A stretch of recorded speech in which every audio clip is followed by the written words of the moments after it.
The Word of God is alive and powerful, sharper than any two-edged sword, piercing even to the dividing asunder of the soul and spirit, and of the joints and the marrow, and is a critic of the thoughts and intents of the heart. All Scripture is God-breathed, and is profitable for doctrine, for reproof, for correction, for instruction in righteousness, that the man of God might be mature, thoroughly equipped unto all good works.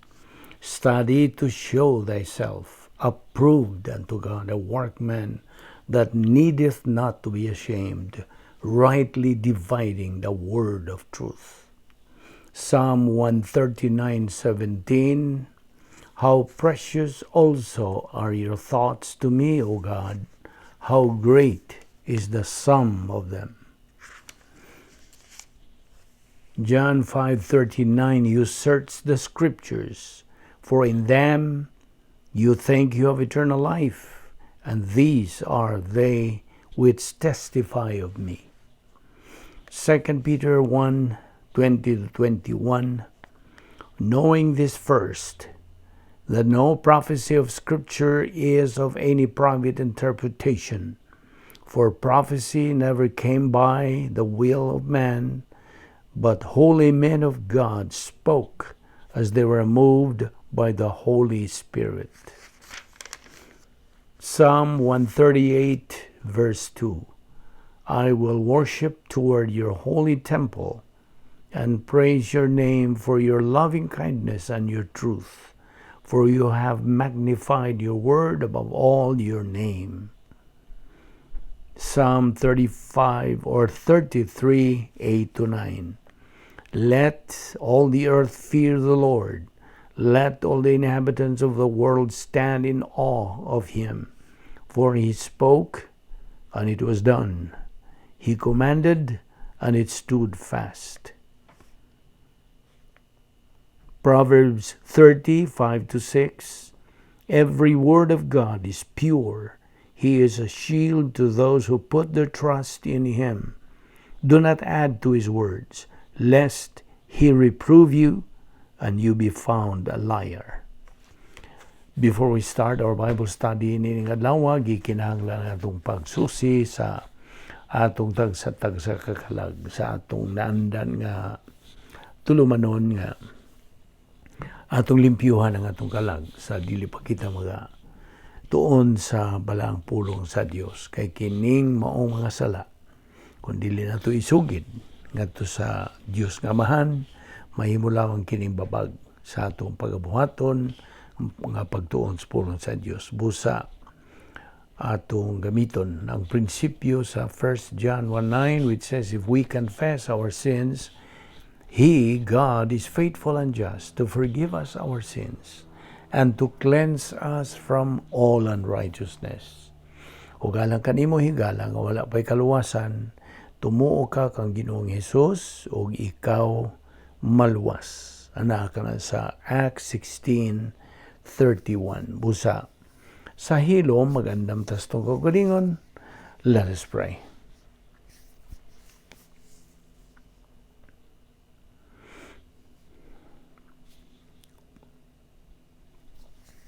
Abahan namong langit no nagapasalamat kami kanimo nining lain usab nga adlaw nga imong padangat kanamo nga askil pa kami sa among panglawas o kada pa kami kalantip sa among pangunahuna, kining tanan gumikan lamang gayud sa imong gugma, imong kaluoy ug imong grasya.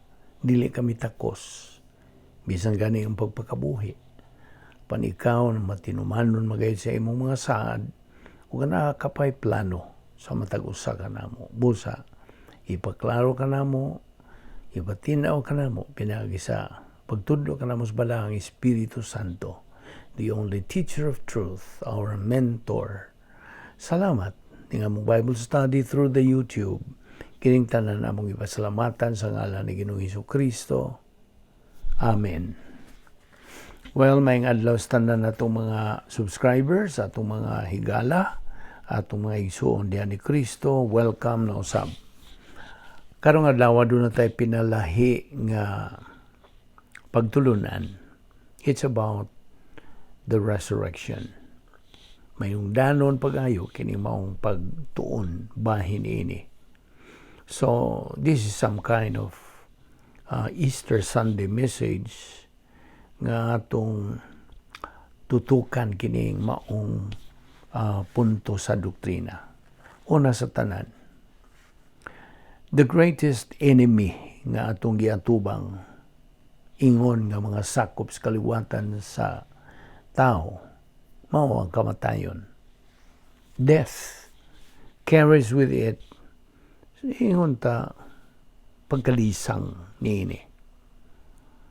Ang normal nga tao anagyoy pagbati og kalisang o kahadlok kun bahin na sa kamatayon. Gani daghang mga tao nga dili sila buot makadungog o bahin o kamatayon.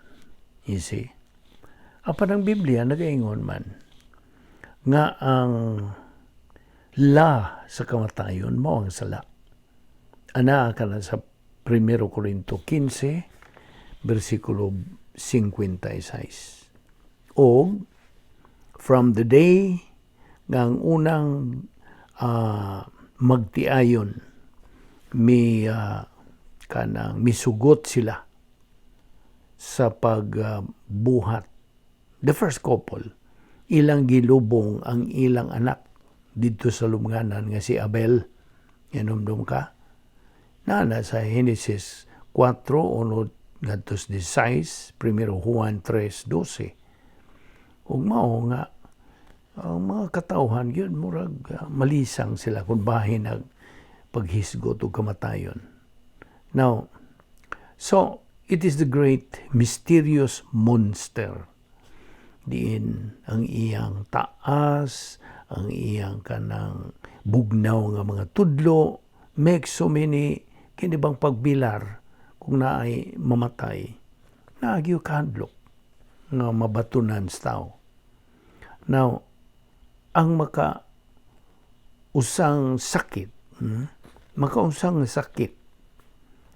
saksi, dili kay sakit, kundi makausang saksi sa kasaysayan, mao ang pagkasiguro nga moabot yun ang kamatayon. Huwag maka-iskapo kung bahay na kamatayon. Now, generations after generations, nangabot kini, o nangawa na kini, o ang matag usa nga succeeding generation has laid its dead dito sa mga lumnganan. O ang Biblia kanunay gayod nga nagalambigit sa kamatayon gumikan sa sala. Always links death to sin tungod sa sala. O ang Biblia nagaingon nga ang sala mitungha dinis kalibutan pinaagi sa usa ka tawo. O ang kamatayon pinaagi sa sala. Ug mao nga ang kamatayon mikuyanap to all tungod kay ang tanan nakasalaman. Sa Roma 5:12. Unsa may gisulta sa Roma 3:23? Ang tanan nakasala ug nakabsan sa himaya sa Dios. Now, kung bahin na gani og mga siyentipiko nga mga laboratorio sa tibuok kalibutan, kini sila nagapangita gid sila og mga pamaagi sa pagpabintaha kunuhay sa kinabuhi, pinaagi mga formula ng mga kimikal.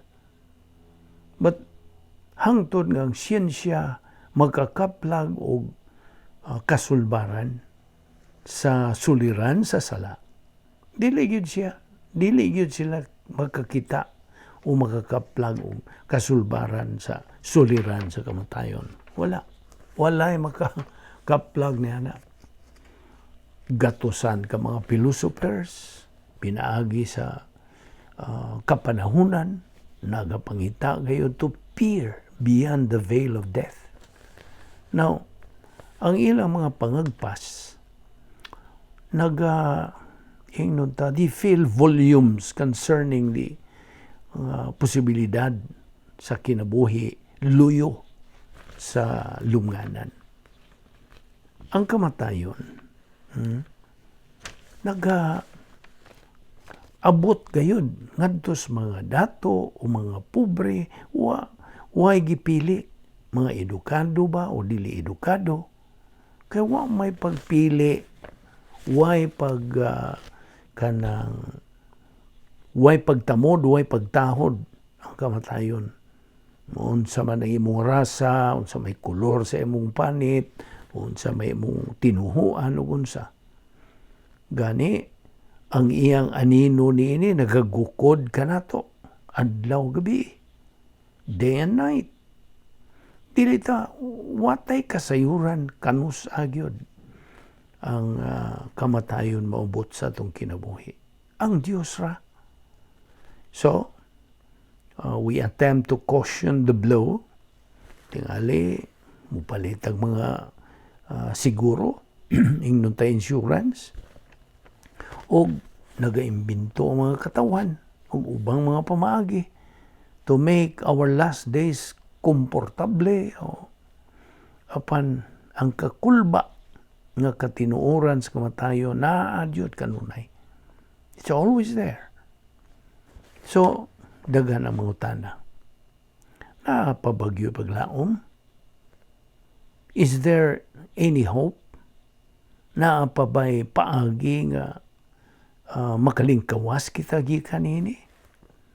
Naabay kahigayunan nga dili ta mamatay? Ano mga pangutana? Now, dili ka na ako dadon nga to sa siyentipiko nga mga laboratorio o tingali nga to lawak tunanan sa usa ka pilosoper or ngadto ba sa buhatan sa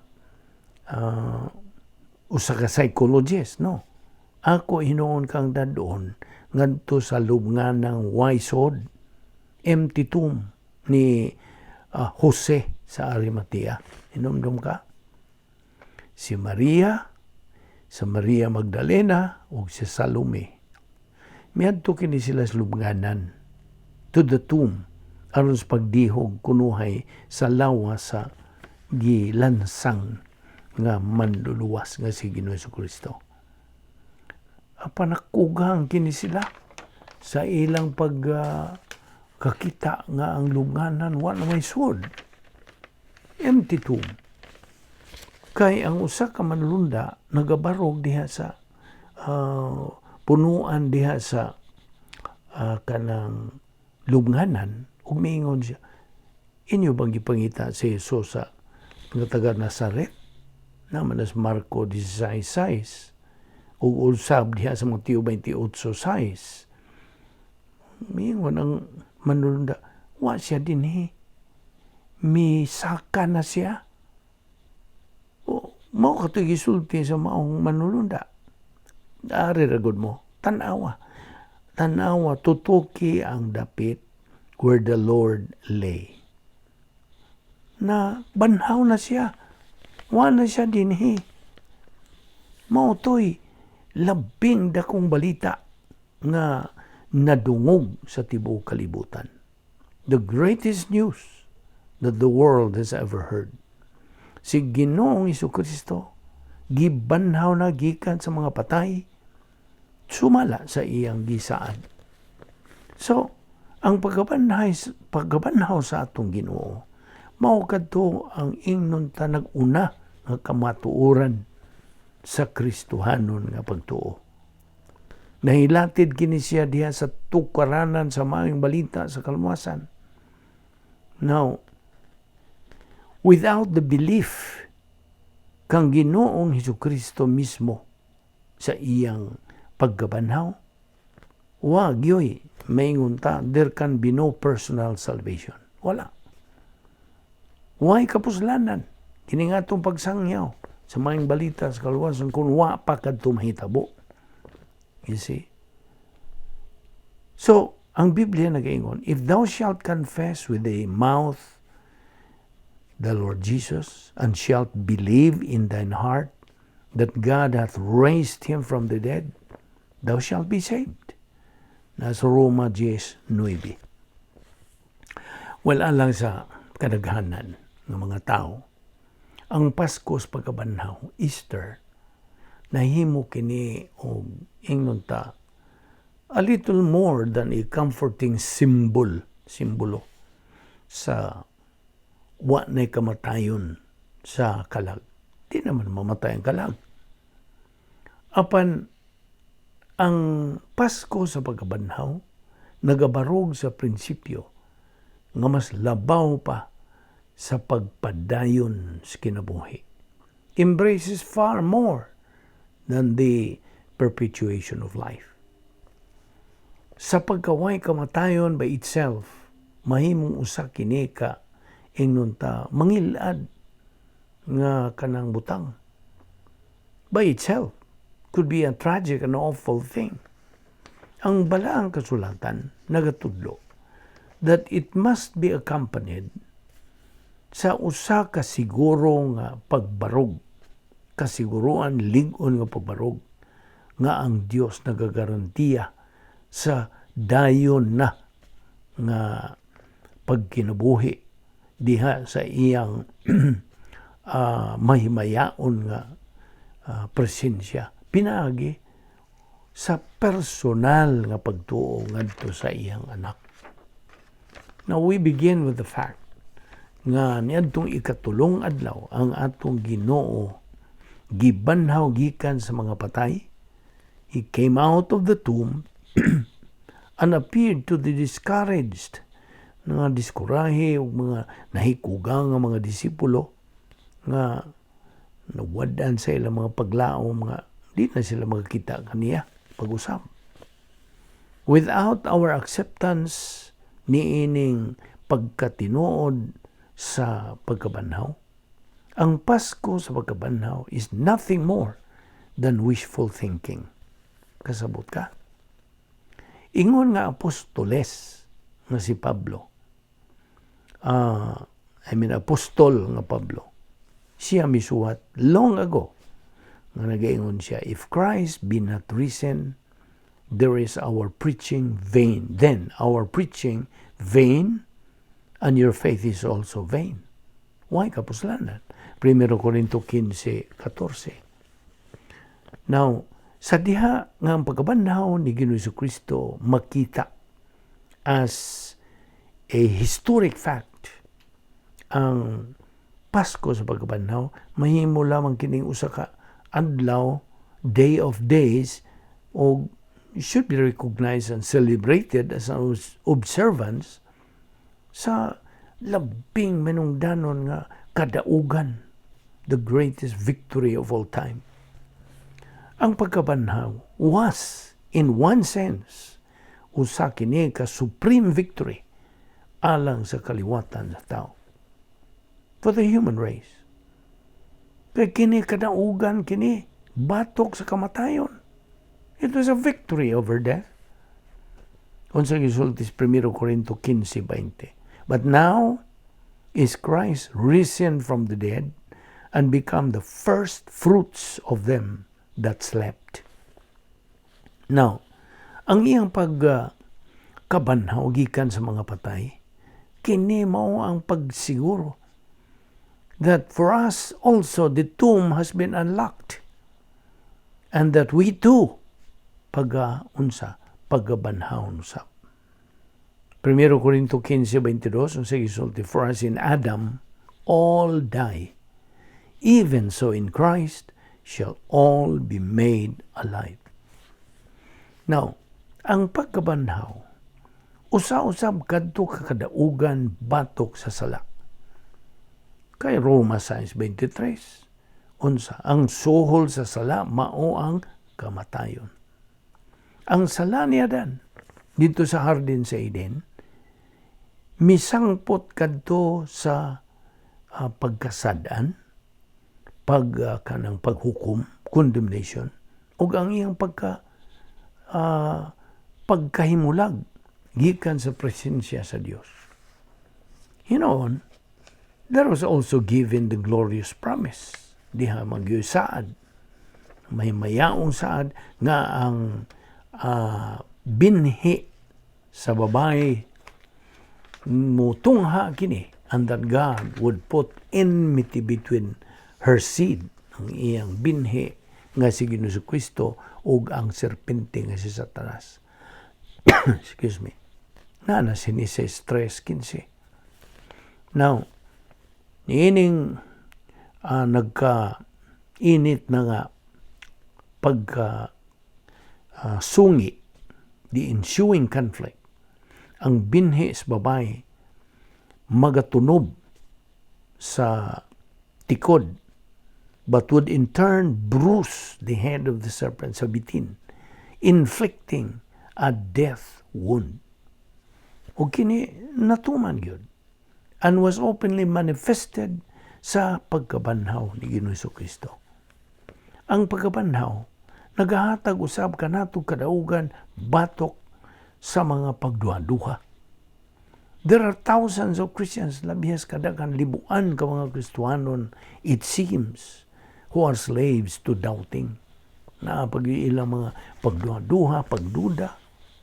Now, of course, wa man ko magpasabot nga kini mga tawhana nagduha-duha sila sa pagkaana ay Dios o the truths of the Bible, wa man ko mag-ingon niya na. We may accept all of that samtang pagduha-duha pa kita sa atong personal nga relasyon ngadto sa Dios in whom we profess to believe. Na ay mga tao nga nagatinir sila og pagduha-duha as to the forgiveness of their sins. Marabagwa pa sila gyud masiguro ng ilang mga sala napasaylo. Napay uban nga nagduha-duha sa ilang paglaom, bahig langit. They still doubt their hope of heaven. Kung napag-iuban, na ay mga misgivings about their own inward experience. Now, hibaw ka, atol sa ministry sa atong Ginoong Jesucristo dinhi sa yuta, siya mihimo og pipila ka mga tremendous statements and promises ngadto sa iyang mga sumusunod, which must have appeared to them while he was in the grave as little more than hollow foolishness. Si Jesus miingon ngadto kanila, ako mianhi, that they might have life, and that they might have it more abundantly. Naman sa Juan 10:10. Ug siya nagaingon ngadto ni Marta, inomdom ka? Miingon siya ni Marta, ako mao ang pagkabanhaw ug ang kinabuhi. Si kinsa kadtong whosoever liveth and believeth in me shall never die. Na Juan 11:25-26. Apan karon, the one who had made these promises had been put to death. Ilang gipatay. And the tomb was sealed upon him who had promised eternal life ngadto sa tanan nga magatuo kaniya. Had he not been raised, wa pa siya banhawa, we would have had abundant cause to doubt the validity of his promises. Yes, magduha-duha ka. But when he came out of the tomb, sa iyang pagkabanhaw, all of his promises ug ang iyang mga pulong came out with him. Ug karong mga adlaw, alive sa uban sa maymayaon nga vitality, power, and authority. Sabta gina. Ang pagkabanhaw, usa-usab kadto ka pagkasiguro sa kadaugan batok sa atong mga kahadlok o mga kalisang. The assurance of victory over our fears. Now, unsa may duol-duol pag yun ining pagduwa-duwa, di ba ang paghadlok? Di ba? Now, the chairman of a history department in one great university nagaingon, one time nagaingon siya sa opinion to a well-known Bible scholar, pinagis pag-ingon, we have become a nation of cowards. Nahimo kitang nasod sa mga talawan. So, ang scholar mihagit pinagi na ng pagkasultiha, apan siya nakiglantugi that many people have become reluctant sa pagsunod sa usa ka kanang a course if it is not popular. Now, even if deep inside sa sulod, kita nasayod nga kini tinuod, it's right to be right, we draw back tungod kay kita nahadlok pa. Now, ang kana mga kahadlok are in our favor. So, kinahanglan kita mo barog. But if there is any risk nga nalambigit in standing up for what we know to be right, we will play it safe. Basta. Sumutan na ko nimo karon, madlok ba kang mamatay? Do you fear death? Boy, no.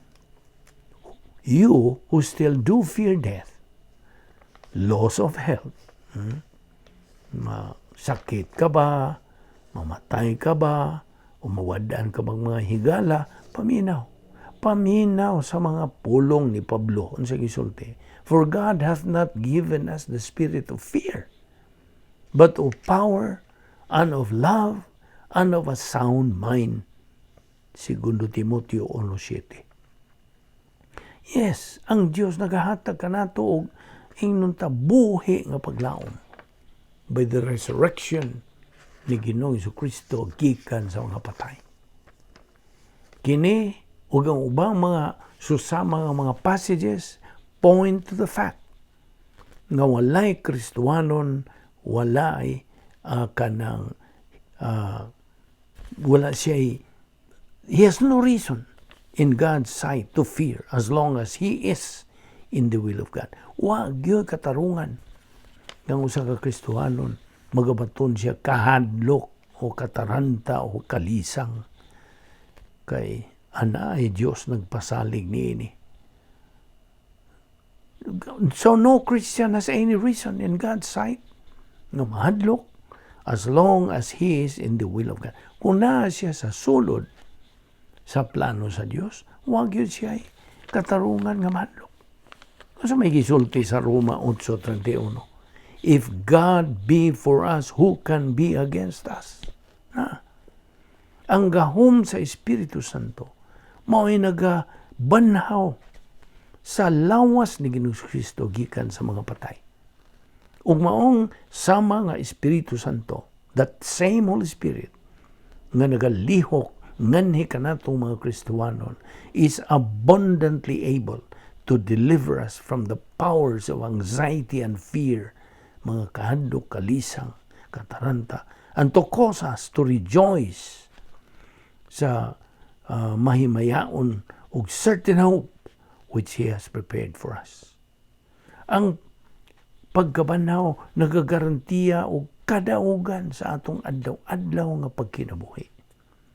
Ang kadaugan nga ang atong Ginoong Jesucristo na iyang nadaog, the victory which our Lord won alang kanato sa dihang banhaw na siya gikan sa lumnganan, kini makita nato sa atong mga kinabuhi karon on every day.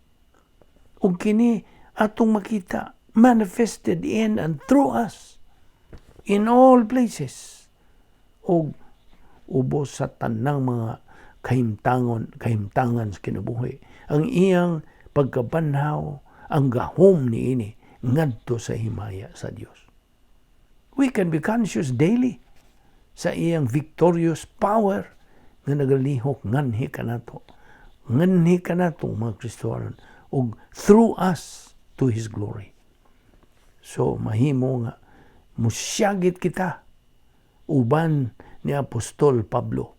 Thanks be to God which giveth us the victory through our Lord Jesus Christ. 1 Corinthians 15:57.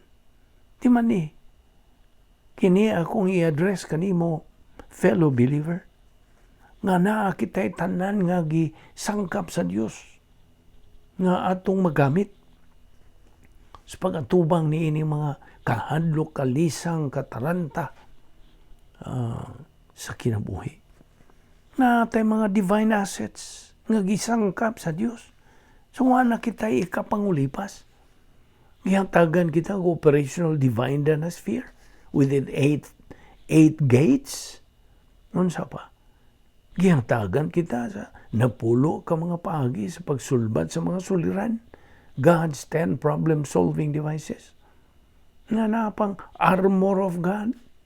As Episo 6, 11 sa 20. Na ang balang Espiritu Santo. Nagahatag ka nato niya ng gahom. Ana akatay rebound technique. Sa pagsugid sa itong mga sala sa panahon nga kita masukamod sa pagbuhat ng mga kasalanan. Unya na patay faith rest technique. Kinabuhi kini nga may pagtuo nga nagdalaw kapahulayan. Paagi kining gisangkap sa Dios. Unya gihatagan gisangkapan kita sa Dios sa divine viewpoint lifestyle. Una pa'y mga doctrinal rationals. Kining tanan. Gisangkap sa Dios grasya. Mauna nga kita magpasalamat sa Dios ug akong balikon nga igo gyud sakto gyud tong giingong Apostol Pablo. Salamat ngadto sa Dios nga nagahatag kanatong kadaugan pinagi kang Ginoong Hesukristo. 1 Corinto 15:57. Busa. Hinaot. Ngayon itong pagsaulog sa pagkabanaw sa itong Ginoong Hesukristo. Kini makadasig ka na ito, makapaligon sa itong pagbarog. Mao nga, gihagit na ito nga itong mga igsoong mga Kristohanon ug apil ang mga dili pa magtotoo. Naunta sila makaamgo nining tanan nga itong gipanghisgutan. Nga kini nga itong kinabuhi, lumalabay lang. O ang kamatayon siguro man nga moabot. Kaya mo man na akong giingon nga the greatest enemy that we are facing is death. Unya ang Dios nagahatag kanatong kaligunan sa pagatubang niini uban sa iyang mga kamatuoran. Dinhi atong tupuson kini atong pagtuon bahin ini hinaot nga kini motuhop diha sa imong kalag. Kung magahatag kining panalangin sa imong kinabuhi, magampo ta. Balaan na mo nga Diyos, nagapasalamat kami kanimo sa imong matinumanon sa imong nga saad. Salamat sa among katunan nga mga pagtulunan bahin sa pagkabanhaw ni Ginoong Hesukristo. Nanta kini magapadasig ka na mo, magapaligon sa among pagbarog, among paglaom, pagsalig, pagtuo diha kanimo. Dasiga kami sa pagpadayon sa among pagtuon sa imong kamaturan adlaw-adlaw. Aron na among makabuot kayo ng among tumong, ng among espirituhan ng paghamtong, nga diin kami ay katakos na sa paghigugma, katakos sa pagkinabuhi, kining tanan among gipasalamatan sa ngalan ni Ginoong Hesukristo, among bugtong manluluwas. Amen.